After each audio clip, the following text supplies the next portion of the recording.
Assalamu alaikum dear student, welcome back to my YouTube channel. My name is Bilal Hassan. Today I am going to teach you parallel and series combination of resistor. अच्छा जी, बहुत ही simple और आसान ये हमारे पास आज का topic है। जैसा कि हमने कहा कि हमारे पास रजिस्टर को हम कई तरीक़ों से जोड़ सकते हैं। रजिस्टर था वो जस्ट एक रजिस्टर होता था, इससे पहले जो हमने पढ़ा है, और एक हमारे पास कनेक्शन बैटरी होती थी या सेल, उसके साथ हम कनेक्ट करके उसके अक्रॉस जो आने वाली वोल्टेज थी वो हम उसको मेजर कर लेते थे।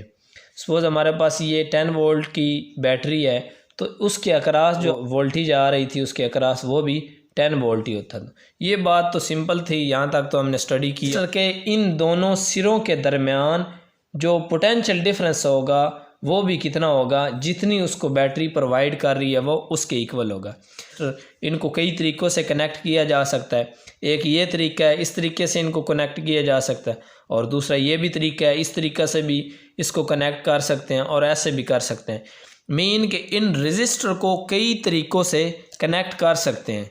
जो हमारे पास बुक में है, जिनको हम स्टडी करेंगे, वो बेसिकली दो तरीके हैं। There are two ways are arrangement in which resistor can be connected. Mean के रजिस्टर को कनेक्ट करने के हमारे पास दो तरीके हैं, सीरीज़ कम्बिनेशन और पैरेलल कम्बिनेशन।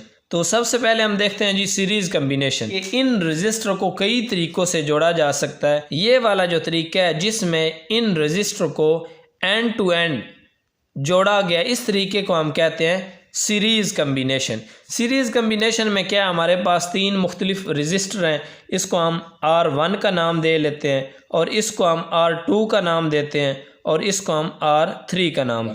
इनको हमने कनेक्ट किया किस तरीके से, एंड टू एंड। जहाँ पर इस फर्स्ट वाले रजिस्टर का एंड ख़त्म होता है तो वो क्या करता है, दूसरा जो रजिस्टर है उसके स्टार्टिंग पॉइंट से ये जुड़ जाता है। सेम जहाँ पर इस सेकंड वाले रजिस्टर का वो थर्ड वाले के फर्स्ट से जुड़ जाता है।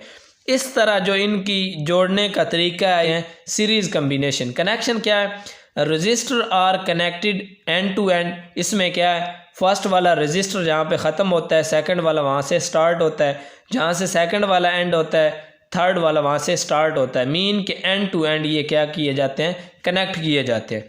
ये तो हमारे पास कनेक्शन था। उसके बाद पोटेंशियल डिफरेंस, मीन कि जब ये वाली बैटरी हमने इसके साथ अटैच की हुई है, ये उसको कितना पोटेंशियल प्रोवाइड करेगी, ये डिपेंड कर इन रजिस्टर के ऊपर। ये जो इसके अंदर लगे हुए रजिस्टर हैं उसके ऊपर डिपेंड करता है। सपोज़ मेरे पास जो इस बैटरी है वो 15 वोल्ट है। ये वाली बैटरी इन दोनों रजिस्टर की कैसे पोटेंशियल प्रोवाइड करेगी।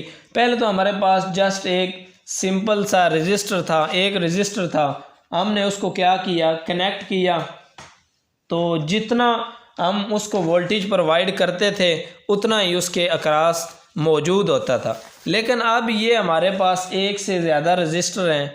इन रजिस्टर के दरमियान ये जो हम बैटरी की मदद से इसको रजिस्टर का मतलब है अपोजिशन, जितनी ज़्यादा अपोजिशन होगी इसको उसके अंदर फ़्लो करवाना उतना ही मुश्किल होगा। सपोज़ आपके पास दो रोड हैं, उन रोड पर सेम गाड़ी को आपने ड्राइव करना है, एक बंदा पीछे से धक्का लगा रहा है गाड़ी को, तो जिस रोड पर ज़्यादा फ्रिक्शन है क्या होगा, उस रोड पर गाड़ी को चलना मुश्किल होगा, और जिस जगह पर फ्रिक्शन कम है गाड़ी को चलना ज़रा आसान होगा, क्योंकि रुकावट वाली फ़ोर्स, उसको मज़ामत करने वाली फ़ोर्स में क्या होगी, कमी होगी। अगर सपोज़ मैं ये दो गाड़ियाँ मेरे पास, ये वाली गाड़ी है ज़्यादा रेजिस्टेंस वाली जगह पर, और ये क्या है, कम रेजिस्टेंस वाली जगह पर ये क्या कर रही है, फ़्लो कर रही, जा रही है। इस गाड़ी को एक बंदा फ़्लो कर रहा है जो कम रेजिस्टेंस वाली जगह पे जा रही है, होगा ये वाली गाड़ी जिसकी रोड के साथ रेजिस्टेंस कम है, ये इस गाड़ी की बानिस्बत ज़्यादा दूर तक चली जाएगी। तो अगर मैं इस गाड़ी को जिस पर फ्रिक्शन ज़्यादा है इसके इक्वल लाना चाहता हूँ, तो मैं क्या करूँगा, इस गाड़ी के पीछे मुझे दो आदमी लगाने पड़ेंगे धक्का लगाने के लिए, तो तब जाकर ये क्या होंगे, इन दोनों गाड़ियों की जो स्पीड है वो सेम होगी।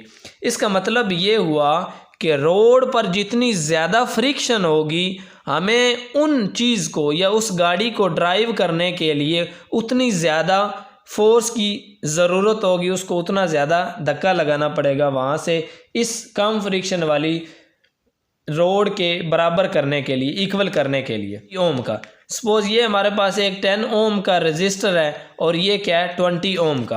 R1 जो रजिस्टर है वो कितना है 10 ओम का और जो R2 है वो हमारे पास 20 ओम है।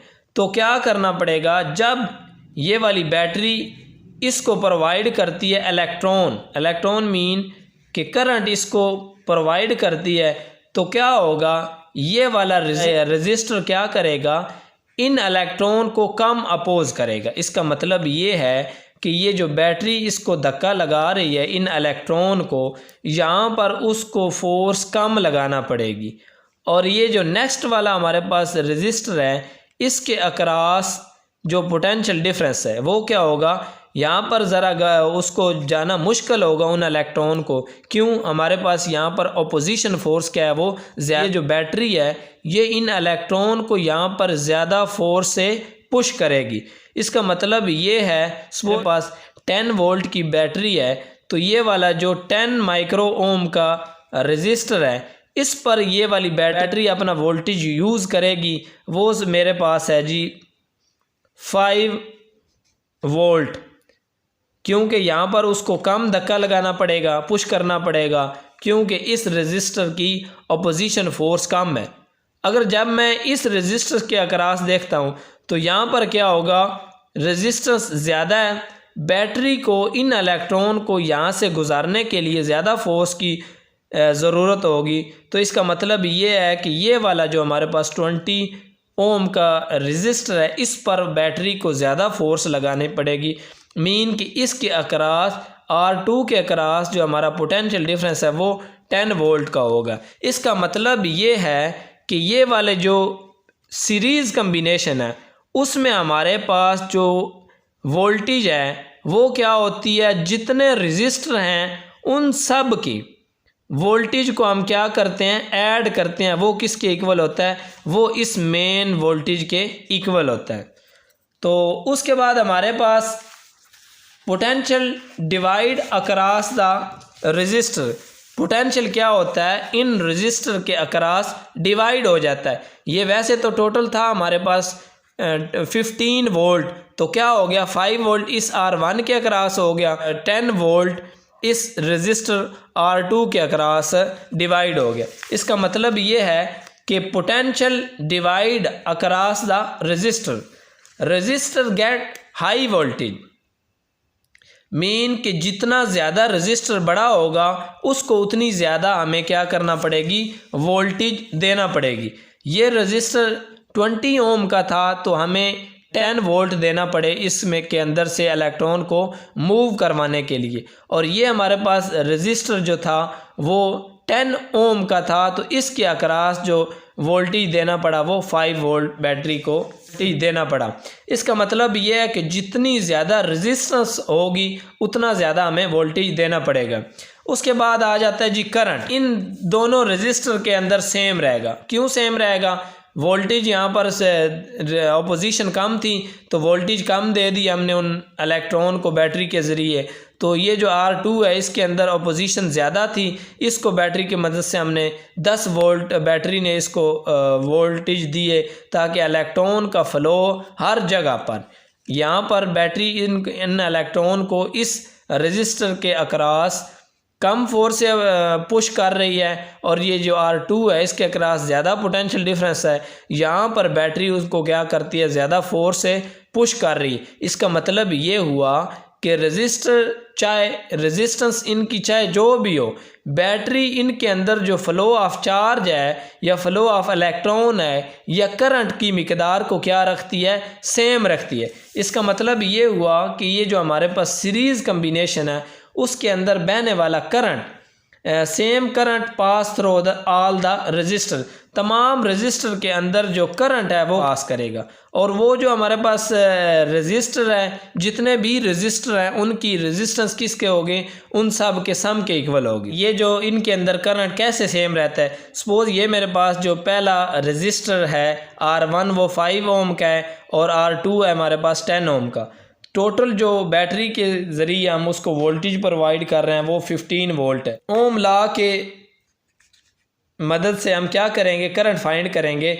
ये जो हमारे पास R1 है, रेजिस्टेंस R1 रजिस्टर में जो हमने करंट फाइंड करना है V/R, तो ये जो हमारे पास रेजिस्टर है R1, इसके अक्रॉस जो बैटरी इसको पोटेंशियल देगी वो किसके इक्वल होगा, 5 के इक्वल। अगर ये रजिस्टर 5 का है तो इसको वोल्टेज 5, जो R2 है इसके अक्रॉस रेजिस्टेंस ज़्यादा है तो जो बैटरी है इसको वोल्टेज भी क्या करेगी, ज़्यादा देगी। तो इसको हम इस फार्मूला में रखते हैं।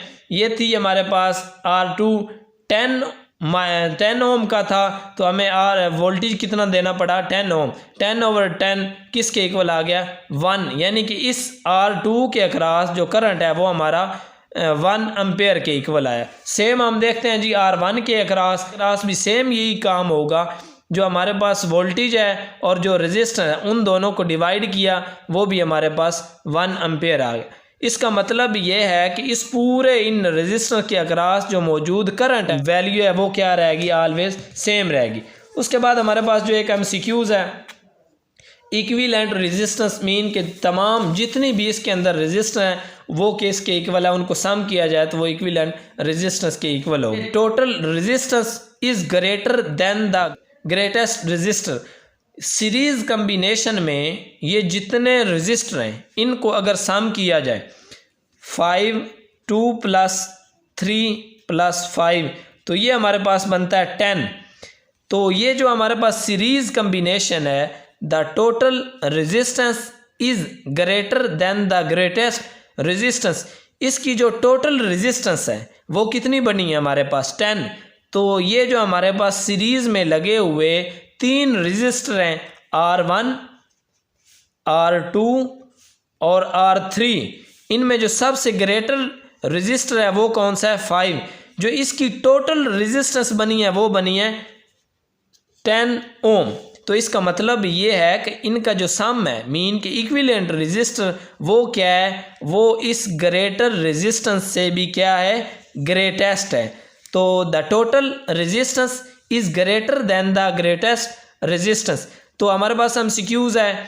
अगर मैं पूछता हूँ कि इसके अंदर जो इसकी इक्विवेलेंट रेजिस्टर है वो किसके इक्वल है, 2 माइक्रो ओम के, 3 के, 5 के या 7 के। ऑब्वियसली आप बताएंगे 7, या इसकी जगह मैं क्या कर देता हूँ 10। तो आप क्या बताएंगे, ये जो इसके अंदर मौजूद रेजिस्टर है उनसे हमारी जो रेजिस्टेंस है इसकी इक्विवेलेंट वो क्या होगी, ऑलवेज ग्रेटर होगी। तो ये 3 ऑप्शन नहीं, इसका ऑप्शन आएगा ये 10 ओम वाला, मीन के वो उनसे ग्रेटर है। तो नेक्स्ट लेक्चर में हम इसका जो पैरेलल कम्बिनेशन का तरीका है उसको स्टडी करेंगे। तब तक के लिए मुझे इजाज़त दें। अल्लाह हाफिज़।